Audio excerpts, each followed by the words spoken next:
Atos 6. É importante você prestar atenção em todo o Evangelho. Todo livro que é o 6, ele se refere ao humano, né? Ao homem. E nós veremos em Atos 6 aquilo que é uma apresentação de uma deformação humana que ocorre no ser humano, só que aqui está se tratando de liderança.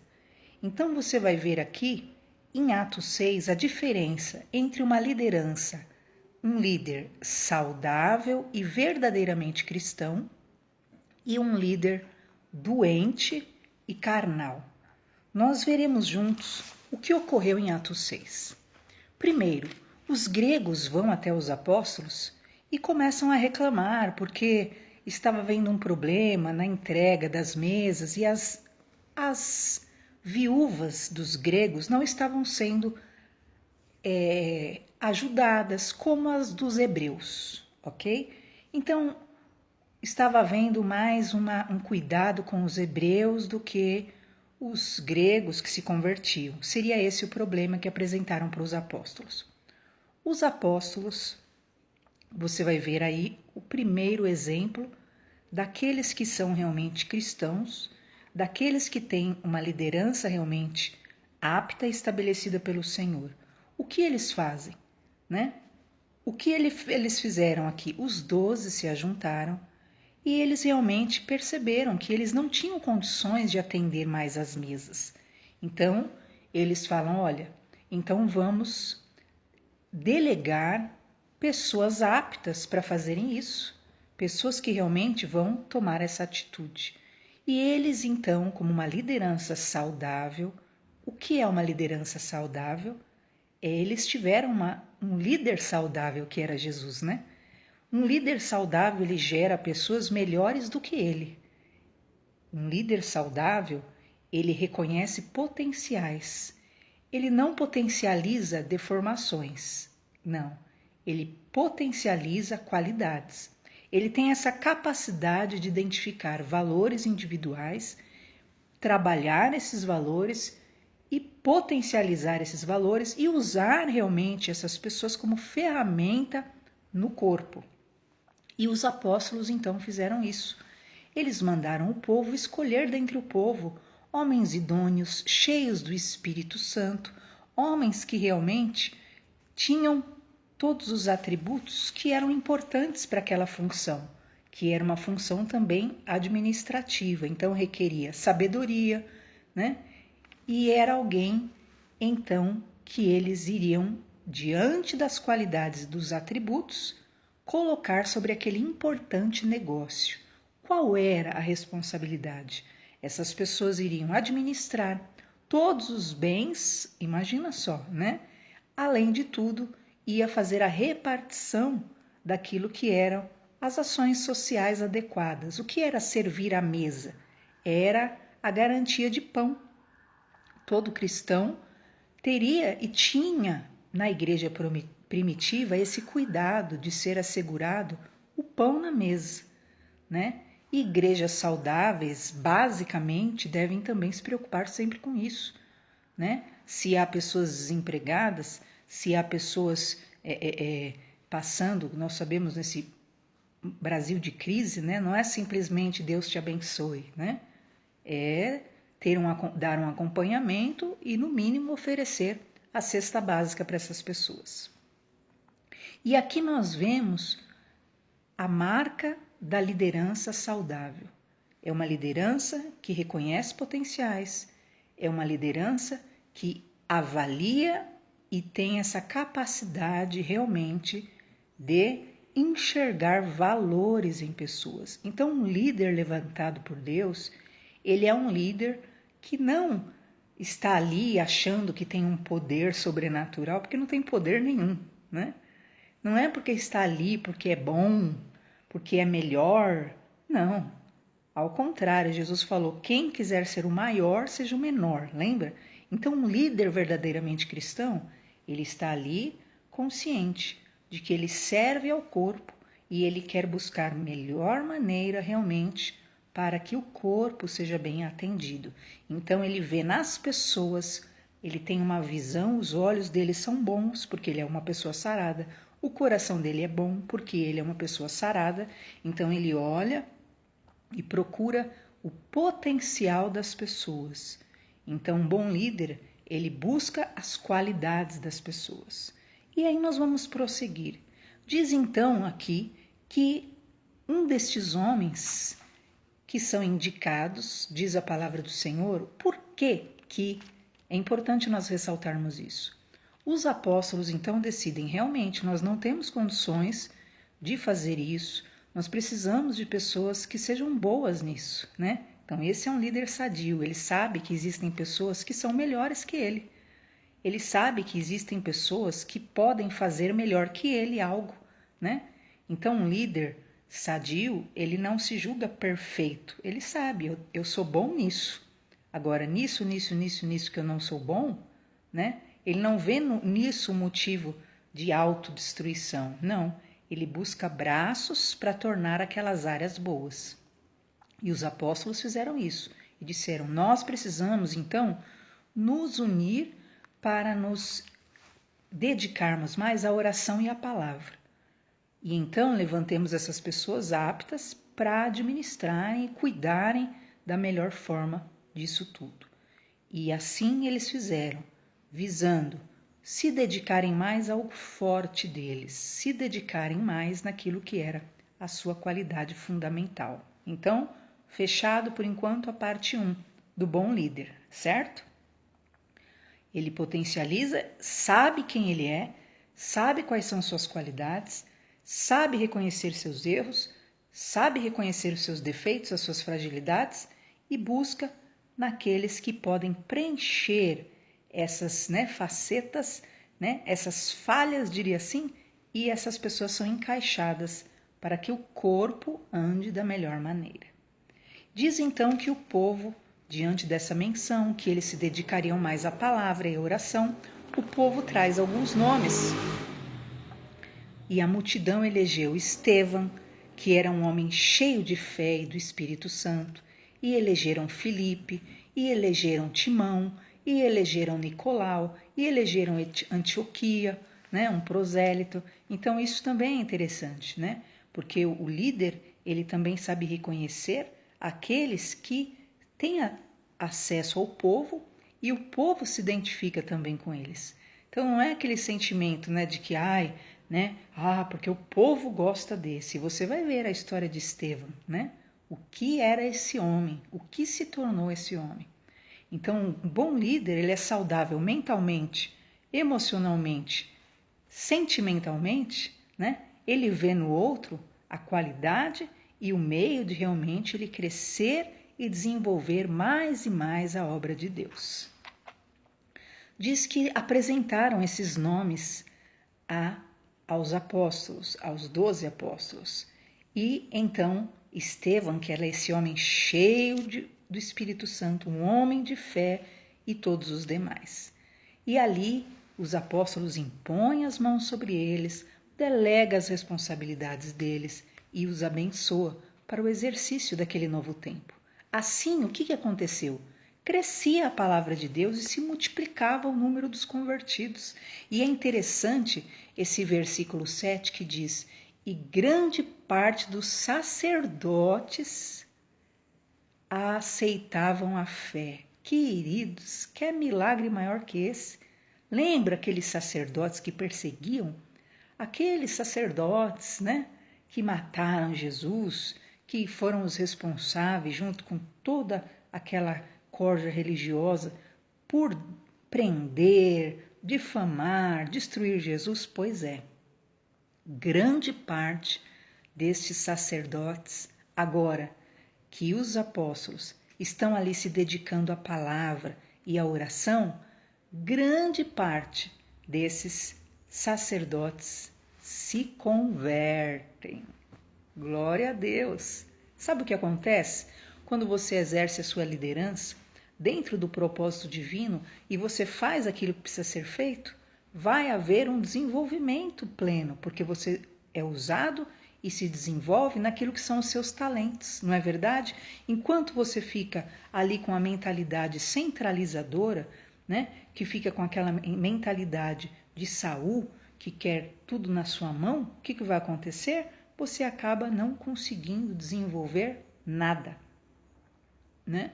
Agora, quando eles se dedicam mais à palavra, se dedicam mais à oração, se dedicam mais àquilo que era o forte deles, diz então que cresceu muito a palavra e em Jerusalém se multiplica então o número de convertidos. E até aqueles que eles não conseguiam alcançar, eles passaram a alcançar então.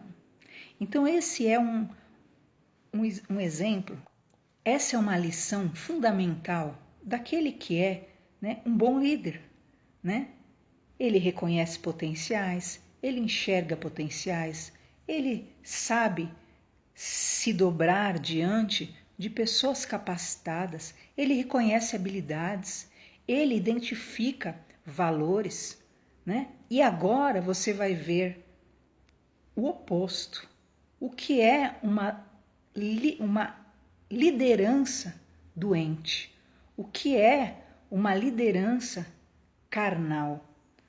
Você vai ver o estrago que um tipo de pessoa desse naipe, inapta, e eu vou mostrar, até apontar alguns exemplos que o Espírito Santo me trouxe à mente, que você vai dizer, não, isso aí é jardim de infância, né? Isso aí já é, eu vi isso no primário. Não. E são exemplos de situações que você tem visto e você pode ver na sua caminhada. Diz que Estevão, aquele homem cheio de fé e do Espírito Santo, que foi escolhido para ser um dos administradores, um daqueles que serviria à mesa, né? Diz que Estevão, cheio de fé e do poder, fazia sinais e prodígios miraculosos. Que tremendo, né? Esse Estevão, que fora finalmente visto e escolhido, então agora diz que Deus começa a usar ele em sinais e prodígios miraculosos. Que maravilha! Que maravilha para um líder ver o seu liderado sendo superior no alcance, na capacidade, na unção. Isso um líder curado, né? Saber que alguém se tornou mais sábio, saber que alguém se tornou com poder maior de alcance, saber que alguém tem mais qualidades. Esse é um líder sadio. E diz que Estevão se tornou esse homem que fazia sinais grandes. Imagina só como Deus usava esse homem. Grandes sinais e prodígios. Mas sabe o que aconteceu?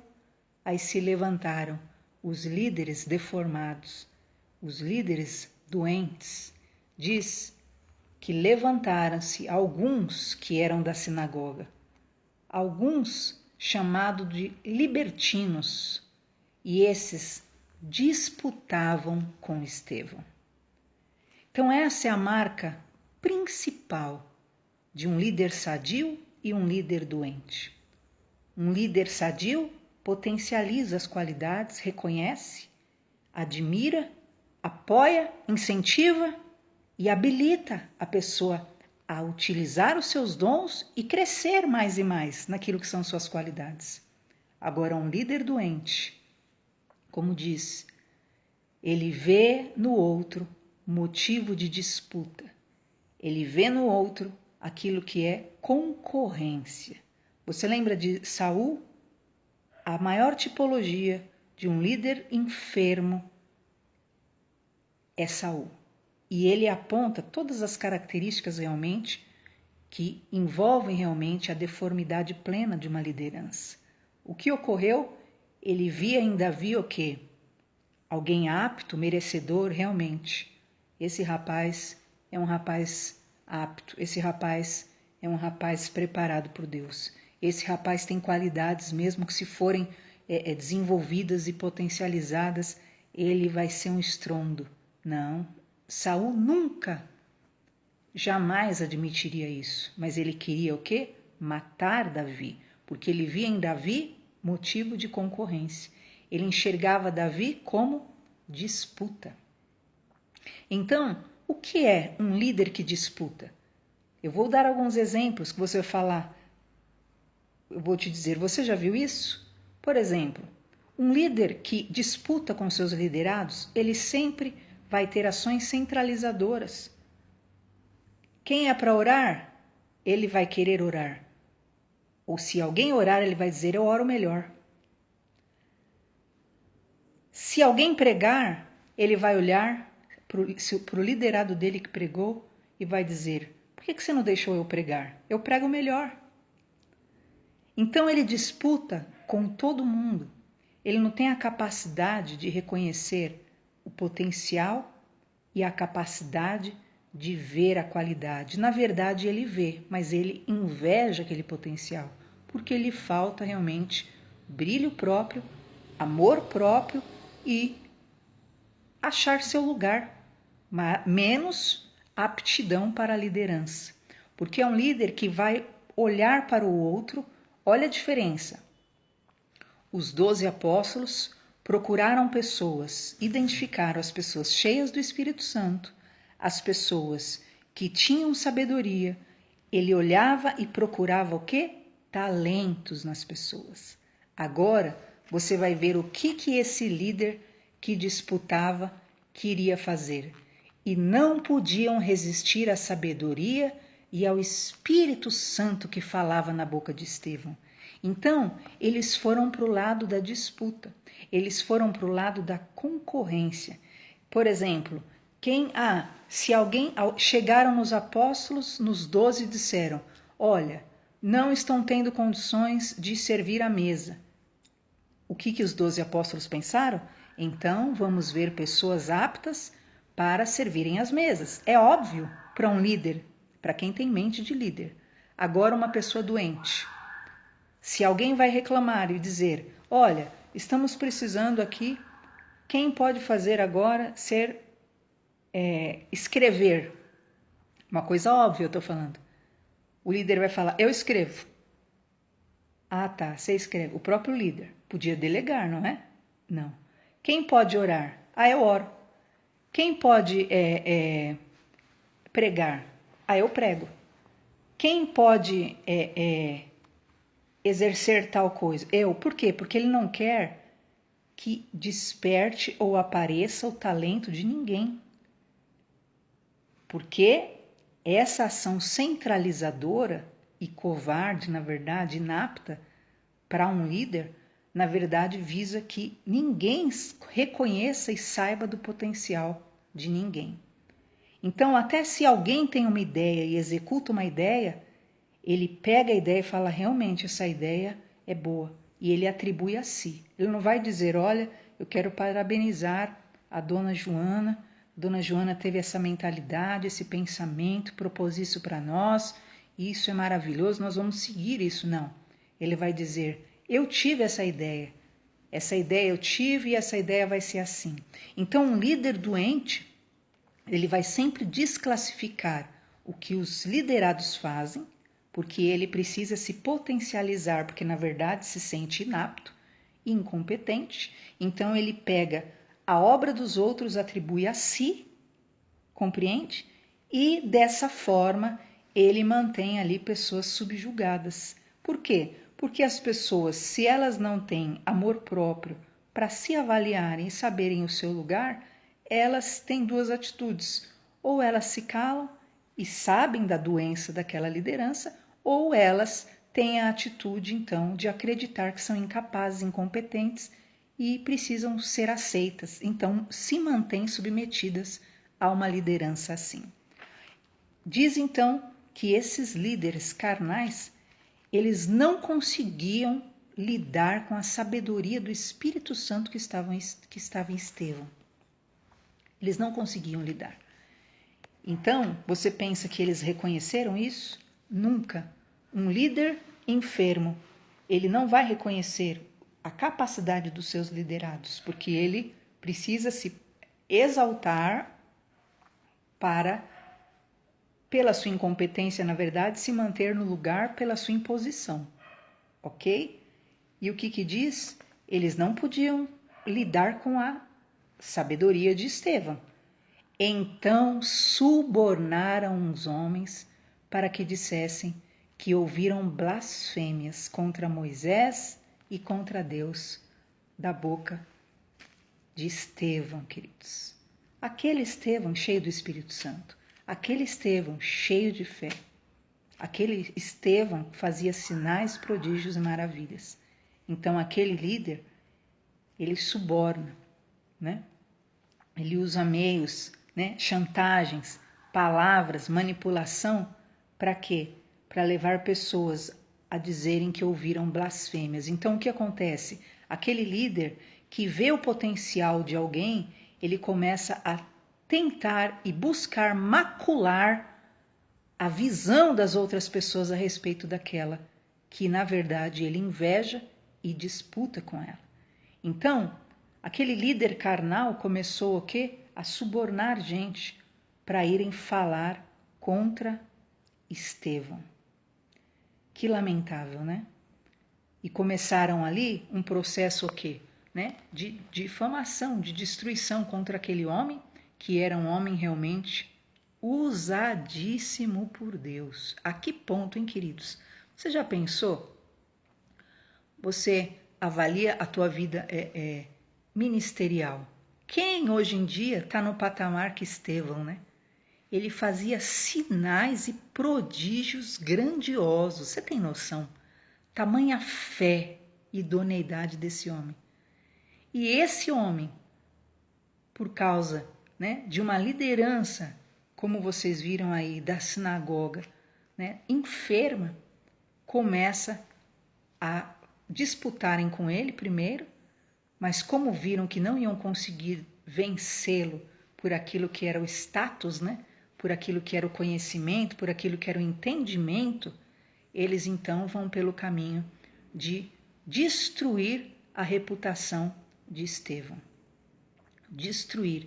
Então isso também é outra marca do líder doente. Então ele não consegue realmente se posicionar, ter os seus méritos.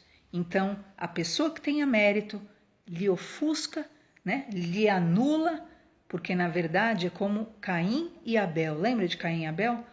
Simplesmente a existência de Abel atormentava Caim, né? A verdade do coração de Abel, a sinceridade do coração de Abel atormentava e atordoou Caim. Ele não podia ser ele mesmo enquanto Abel existisse, porque ele era aquilo, ele era um homem vazio, né? Ele era uma pessoa desprovida, né, de sentimentos grandiosos. Então, a existência de Abel lhe atormentava. Então, a liderança doente age dessa forma. A simples existência daquela pessoa com capacidade ou potencial lhe gera um tormento, um sentimento realmente de procurar de todas as formas destruir. Preste atenção, não havia demérito algum em Estevão. Ele era um homem cheio de fé, ele era um homem cheio do Espírito Santo, ele era um homem de Deus. Compreende? Uma coisa é uma situação, a liderança identificar e tratar. Outra coisa é por disputa, outra coisa é por simples inveja, um líder por medo de realmente ter naquele liderado alguém que ele julgue que apague a sua luz, né? Comece a denegrir, comece a difamar, comece a caluniar, comece a criar toda uma imagem distorcida a respeito daquele liderado. Até porque um verdadeiro líder, até naquilo que seria uma enfermidade, uma deformidade do seu liderado, um verdadeiro líder cobre o seu liderado para tratá-lo e potencializar as suas qualidades. Essa é a grande diferença do verdadeiro líder e do líder deformado. O verdadeiro líder, ele realmente ele não está ali por status, né, por poder, ele não está ali por lugar, ele está ali para exercer sua liderança e ainda mais se tratando de cristã, está ali para exercer a liderança e desenvolver a plenitude espiritual de cada um. Diz que agora esses líderes da sinagoga, dos sireneus, dos alexandrinos, que eram da Cilícia e de todos esses lugares, eles excitam o povo, os anciãos, os escribas, e investem contra Estevão. Então agora, primeiro, ele manipula poucos, depois ele já incita o povo para ir contra Estevão. Os escribas, os conhecedores da lei, e então eles arrebataram Estevão, quer dizer, pegaram, prenderam Estevão e o levaram ao conselho.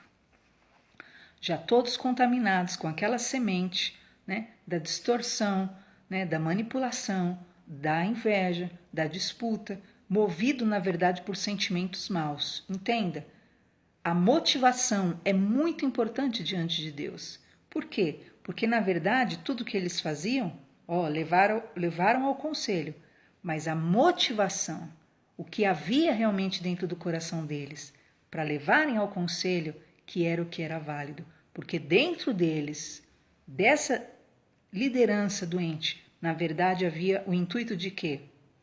Igual de Jesus, lembra? Sempre queriam o quê? Exterminar com Jesus, matar Jesus, se livrar de Jesus. E aqui, idem, o alvo deles de levarem, embora, né, aparente, estamos para resolver um problema, queremos, não. A motivação era matar, exterminar e destruir realmente o ministério daquele rapaz, daquele jovem, acredito eu, chamado Estevão. Então eles excitam todo mundo, quer dizer, o que é excitar? Né? Eles colocam no coração das pessoas realmente toda aquela veemência no sentimento de combater realmente Estevão. E apressadamente, falsas testemunhas diziam: esse homem não cessa de falar blasfêmias contra o santo lugar e a lei. Então eles começam a dizer que Estevão prega contra a lei, que Estevão não prega a verdadeira palavra, que Estevão está blasfemando das coisas de Deus, que Estevão não está falando corretamente, e eles começam ali, né, bater naquela tecla. E dizem então que eles dizem: nós ouvimos dizer que esse Estevão diz que Jesus Nazareno vai destruir esse lugar e vai mudar o nome, as coisas que Moisés nos deu, que ele vai destruir tudo. E eles começam ali, usando termos religiosos, né, trazendo todo tipo de mentira sobre Estevão. E aí, agora que é a maravilha de Deus, que você vai ver no versículo 15. Então, todos que estavam assentados no conselho, fixando os olhos em Estevão, viram o seu rosto como o rosto de um anjo. Queridos, você tem noção, né? Agora, Estevão estava ali no meio daqueles homens que estavam totalmente impregnados com palavras mentirosas, não verídicas, né? Julgando ali realmente por aquilo que estava no coração deles.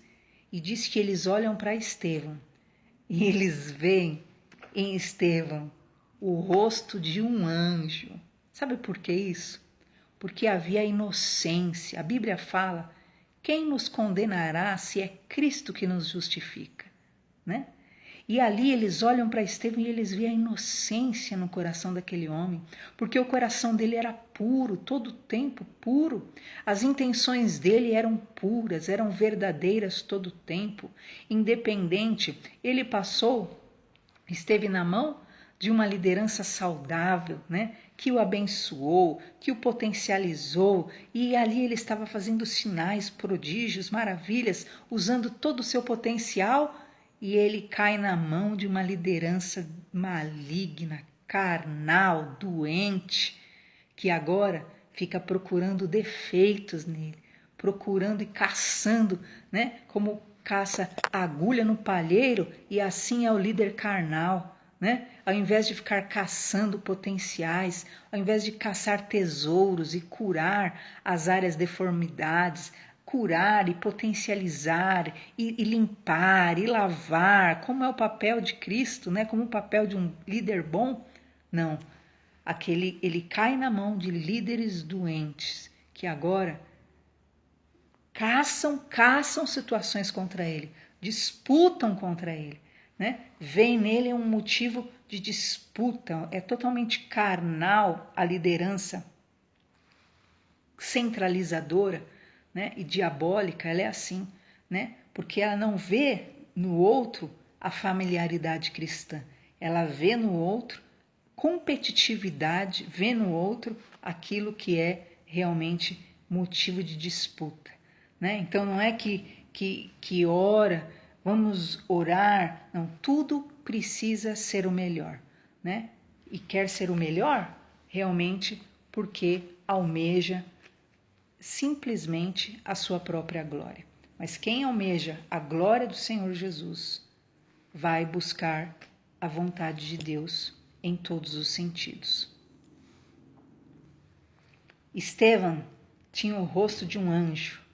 Estevão estava inocente diante do Senhor. Então você que me ouve, se você é um líder, independente da área que você cuide, né? Você pode ser o líder do ministério que você julgue, né? Menor ou maior. Mas eu quero dizer para você, um bom líder gera pessoas melhores do que a si mesmo. Lembra de Jesus? Eu vos envio e vocês farão obras maiores do que as minhas. Um bom líder, ele tornará pessoas melhores do que ele. E isso não é motivo de vitimismo ou de coitadismo, isso é característica de doente. Isso é motivo de alegria, dele ter ao seu lado pessoa capacitada. Agora, o líder doente, ele sempre vai dizer que não faz questão de ninguém, que não precisa de ninguém, que ele mesmo é capaz de fazer, de executar e tem a tendência de desmerecer o mérito das pessoas para simplesmente desqualificar e tornar as pessoas nulas, porque julga que é o dono da igreja, que é o dono da obra, mas o dono é Deus. E Deus é aquele que realmente trabalha no coração daqueles que são verdadeiros líderes. Então tome muito cuidado, até naquilo que é, né, a colocação de pessoas na liderança. Por quê? Porque uma liderança sadia gerará centenas e dezenas de líderes saudáveis, mas uma liderança doente não vai gerar nada. Por quê? Porque centraliza tudo em si, não quer que ninguém se desenvolva, ninguém pode fazer nada, ninguém pode mostrar habilidade alguma, porque quer trazer sobre si a qualidade de todos que não possui, quer trazer sobre si, né, o potencial dos outros, o elogio que deveria dar a alguém, quer só para si. Isso é uma mente doentia e totalmente satânica, né? Não era Lúcifer que agia assim, né? Ele queria tudo para si, né? Essa mente centralizadora. E nós precisamos desenvolver realmente ótimos e poderosos talentos nessa terra. Saiba verificar, saiba elogiar, saiba reconhecer o talento das pessoas, seja honesto, não roube para si aquilo que é o atributo de outrem, né? A mentira de que você ouve alguém falar algo e você diz que você falou aquilo, que você criou aquilo, sendo que você, na verdade, nem tinha a mínima capacidade ou condição de pensar naquilo. Melhor maravilha que tem é ter um coração humilde, porque você não quer glória para si e até a glória que você merece, você atribui aos outros, atribui ao corpo. Eu lembro que eu tive um diretor que ele dizia, quando nós errávamos, ele dizia, nós falhamos. E quando nós acertávamos, ele dizia, nós tivemos uma grande vitória. E isso foi um ensino muito grande, que eu sempre carreguei para a minha vida, que você possa ser esse líder saudável, que potencializa, que reconhece, que valoriza e que levanta homens de Deus. E que você nunca seja um líder doente carnal, que infelizmente mata Estevãos, simplesmente por ego, simplesmente por vanglória, simplesmente porque se acham semideus, mas não é nada, é pó e ao pó tornará. E na verdade, há muita liderança com sangue nas mãos. Por quê?